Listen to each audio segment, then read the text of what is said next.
32 razones por las cuales Estados Unidos tiene que tener información sobre este hecho. Venían a bordo dos tripulantes, dos pasajeros, es rarísimo, un periodista y un sacerdote. El sacerdote, bueno, da consuelo espiritual y el periodista reporta lo que va a pasar.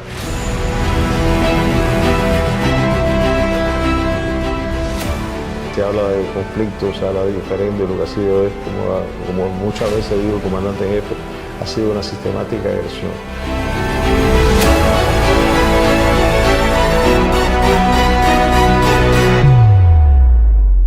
Con el doctor en Ciencias Jurídicas José Luis Méndez Méndez, historiador, investigador, profesor universitario y autor, entre otros, de libros como Bajo las alas del cóndor y la Operación Cóndor contra Cuba, iniciamos un andar por sucesos trascendentales de esta isla rebelde que crea y construye.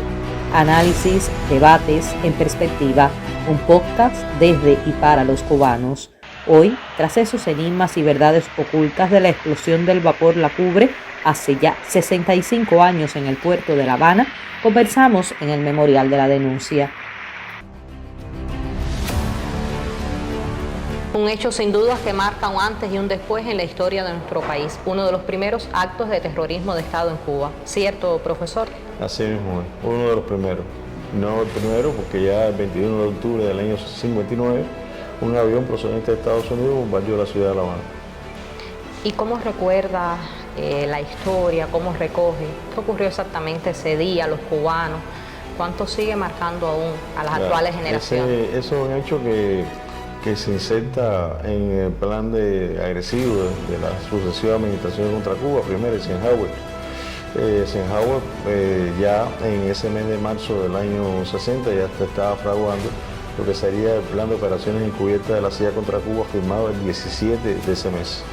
Pero el 9 de marzo se valoró en el hemisferio occidental número 4, que era una unidad creada en la CIA para derrocar a la Revolución Cubana, presidida por un coronel llamado J.C. King. Ya se valoró los efectos que tenía para Cuba la explosión de este barco francés que traía armamento explosivo, particularmente municiones, porque ya en octubre del año 59 habían entrado lo que serían las armas y formaba parte de la defensa del país.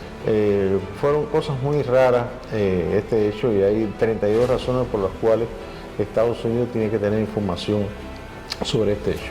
Primeramente, ese barco fue reparado en Norfolk, Virginia, en Estados Unidos, meses antes de su travesía. Era un barco de carga general, no era un barco dedicado a la transportación ni de explosivos, ni de granadas, ni de armamento. Tenía una carga general con destino a Miami, Haití. Esa bodega número 6, donde supuestamente estaba alojado y fue donde se comenzó la explosión, venía con queso, una carga de queso destinada a Haití, una carga de queso destinada a otros lugares, que es muy parecido a lo que sería el color del C4. Venían a bordo dos tripulantes, dos pasajeros, es rarísimo, un periodista y un sacerdote. El sacerdote, bueno, da consuelo espiritual y el periodista reporta lo que va a pasar. Para montar a estos dos pasajeros en ese barco, la transnacional presionó al capitán Jordan Mass. Le dijo que tenía que ubicarlo. Le dijo, si yo tengo que ubicar a estas dos personas que no tengo en ningún lugar, tengo que bajar a dos marineros. Digo, baja a los dos marineros y coloque a estos dos pasajeros. Eso es una cosa bien rara.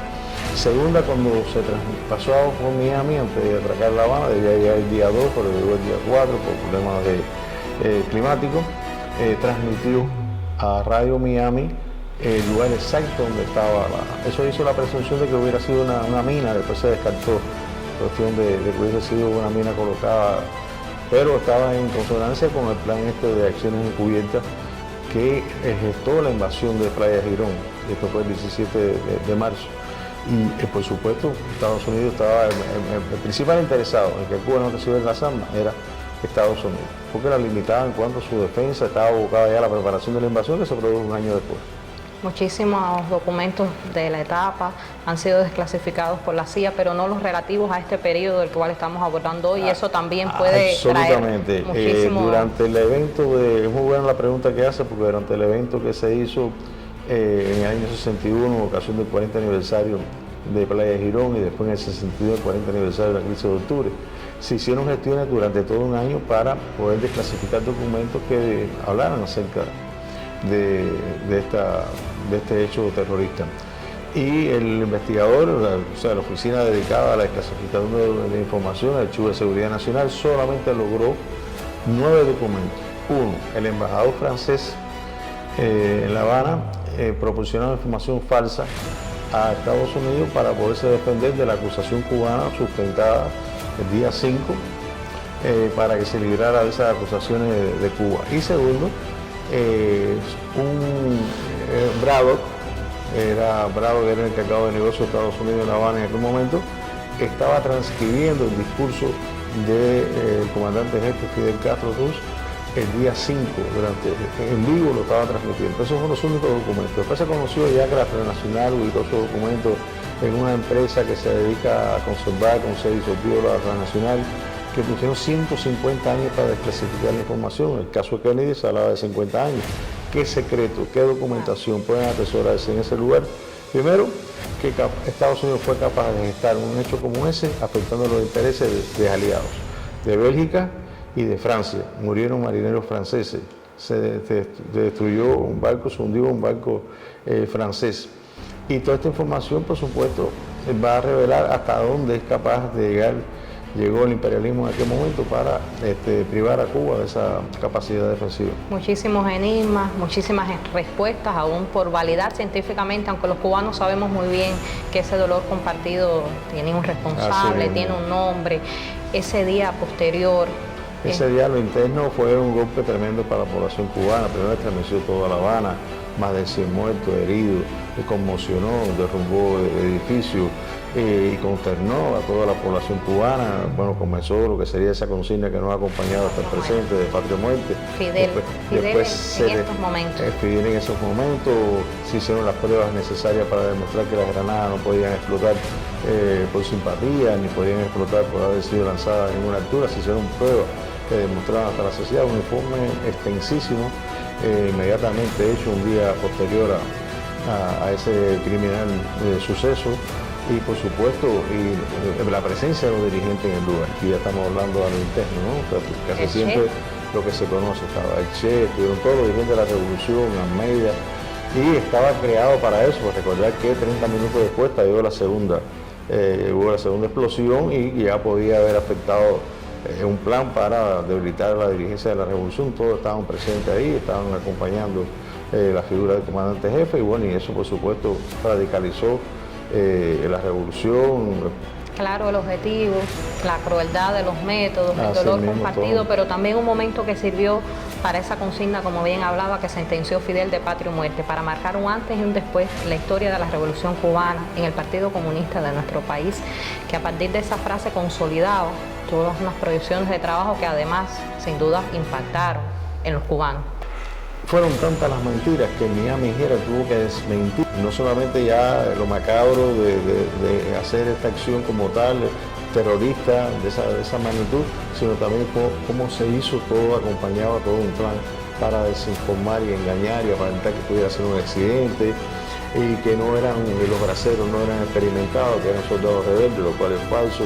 Y hay toda una gama que está instalada en las redes sociales de desinformación referente al caso de la Cubre, que está en un lugar, que se estaba en otro, cómo se descargó todo, y realmente todo eso son lo que se llama ahora fake news, no sé, como decía, falsa, un día para desinformar y crear un ambiente de duda razonable en cuanto a este hecho que indudablemente el primer beneficiado era Estados Unidos y su política agresiva hacia Cuba. En estos minutos finales, profesor, quiero tomar una frase suya que tanto ilustra, tanto contextualiza a más de 6 décadas estos tristes sucesos del 4 de marzo de 1960.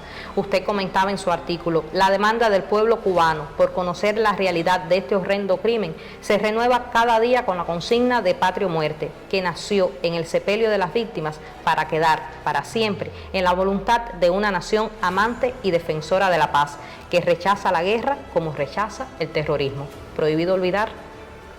Así es. Hay que transmitir la memoria histórica para las presentes y futuras generaciones, sepan cómo ha sido la política de agresión. Se habla de conflictos, se habla de diferente, lo que ha sido es, como muchas veces digo el comandante en jefe, ha sido una sistemática agresión. Y una de las políticas es voltear la hoja, ver el pasado, no saber de dónde vinimos, dónde estamos, hacia dónde vamos, o sea, desarmarnos de esa manera. Y la consigna Patria o Muerte ha sido un estandarte, ha sido una consigna que cada día cobra más importancia y más valor para el pueblo cubano. Solo que ahora libertad quiere decir algo más todavía. Libertad quiere decir patria, y la disyuntiva nuestra sería patria o muerte.